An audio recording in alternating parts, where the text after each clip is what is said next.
अब जरा ध्यान से देखिएगा, ये चैनल आपको बहुत डिटेल्ड कवरेज दिखा रहा है सुबह से।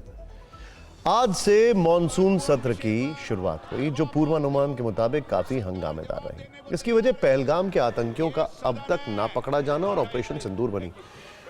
विपक्ष इस पर चर्चा की मांग कर रहा था और सरकार चर्चा के लिए तैयार थी, फिर भी हंगामा हुआ। हमने इस पर फिक्र की फाइल तैयार की है।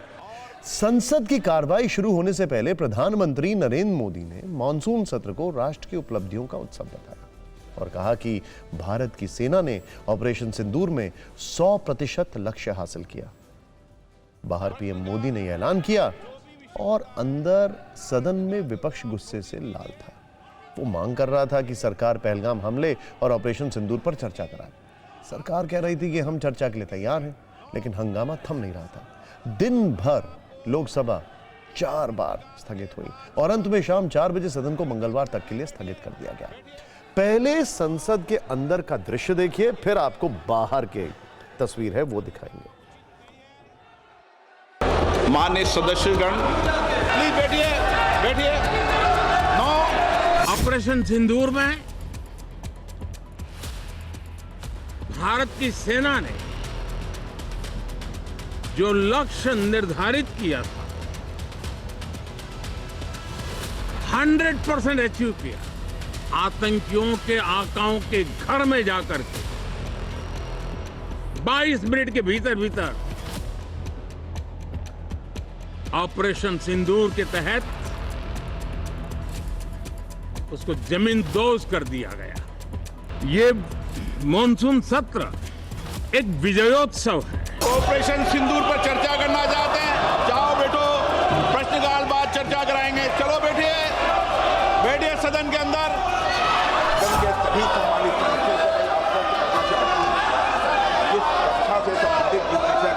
चर्चा चाहते हैं, कितनी भी बड़ी चर्चा चाहते हैं, कितने घंटे की भी चर्चा चाहते हैं, जैसा भी आपके द्वारा अथवा स्पीकर महोदय के द्वारा तय किया जाएगा उसके तहत हम चर्चा करने के लिए पूरी तरह से तैयार। सदन में नियमों से सवाल उठाओ, सरकार जवाब देगी। सरकार चर्चा के लिए बिजनेस लेके आ रहे हैं और ये नीचे कूद करके हंगामा कर रहे हैं। ये तो कोई तरीका नहीं है। लेकिन संसद सत्र का पहला दिन इस तरह से हंगामा करना ये तो ठीक नहीं है। नाराबाजी करके मौसम आए, मौसम गए, सेशन आए, सेशन गए। तर्क और बहाने कुछ भी हों, लेकिन हंगामा नहीं थम रहा है। सदन में हंगामा तो हुआ और सरकार की तरफ से जो मंत्री हैं उन्होंने फिर अपनी बात कही। विपक्ष को चर्चा कराने का भरोसा भी दिया। नेता विपक्ष राहुल गांधी इस बात से नाराज हुए कि उन्हें सदन में बोलने नहीं दिया गया। विपक्ष और सत्ता पक्ष कुल मिलाकर इस मुद्दे पर पार्टी लाइन के साथ दिखे और एक दूसरे पर हमले करते रहे। सदन में नियमों से सवाल उठाओ, सरकार जवाब देगी।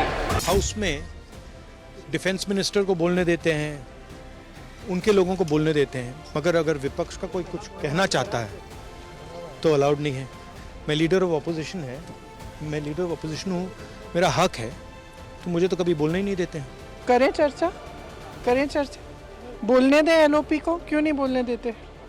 अगर हर चीज़ के लिए तैयार है तो लीडर ऑफ अपोजिशन का मुंह बंद क्यों कर रहे हैं? पहलगांव पर सरकार को अपना मुंह नहीं छिपाना चाहिए। पहलगांव में क्या हुआ है, किस तरह की घटना हुई, चूक हुई या भूल हुई, सरकार को बताना चाहिए। राहुल गांधी जी हमारे लीडर ना होते तो आज इनको चोरी करने की पूरी गुंजाइश है। ना तो इन्हें विकास से सरोकार है, ना देश से सरोकार है, ना ही विदेश पॉलिसी से सरोकार है। हल्ला इस बात पे हो रहा है कि वो जो मांग कर रहे हैं वो सरकार पूरी कर रही है, फिर भी वो नहीं मान रहे हैं। तो सिर्फ हंगामा खड़ा करना इनका मकसद है। सही विजय उत्सव तभी होगा जब ये आतंकवादी जो अभी भी हम पकड़ नहीं पाए हैं, उनको हम पकड़कर उनको सजाए मौत देंगे। उन परिवारों को तभी पूरा न्याय मिलेगा जब इन आतंकवादियों को पकड़ा जाएगा जो अब तक फरार है। सिर्फ लोकसभा में ही नहीं बल्कि राज्यसभा में भी ऑपरेशन सिंदूर का मुद्दा उठा। नेता विपक्ष मल्लिकार्जुन खड़गे की मांग पर सरकार ने भरोसा दिया कि वो चर्चा के लिए तैयार है। कुछ देर बाद इसका ऐलान भी हो गया। अगले हफ्ते इस मुद्दे पर लोकसभा में 16 घंटे और राज्यसभा में 9 घंटे बहस होगी। हालांकि विपक्ष की मांग है कि चर्चा सत्र की शुरुआत में हो और प्रधानमंत्री जवाब दें। पहलगाम हमला 22 अप्रैल को हुआ था। अब तक आतंकवादी पकड़े नहीं गए, मारे भी नहीं गए, लेकिन हम ये जानना चाहते हैं, क्योंकि हमने तो अनकंडीशनल सपोर्ट पूरे हाउस, पूरे ऑल पार्टी ने दिया। इस हाउस के माध्यम से देश में कहीं यह संदेश नहीं जाना चाहिए कि सरकार पहलगाम और ऑपरेशन सिंदूर पर चर्चा नहीं चाहती। हम चर्चा करेंगे, हर तरीके से करेंगे, और ऑपरेशन सिंदूर के सारी पॉइंट्स को देश और दुनिया के सामने रखा जाएगा।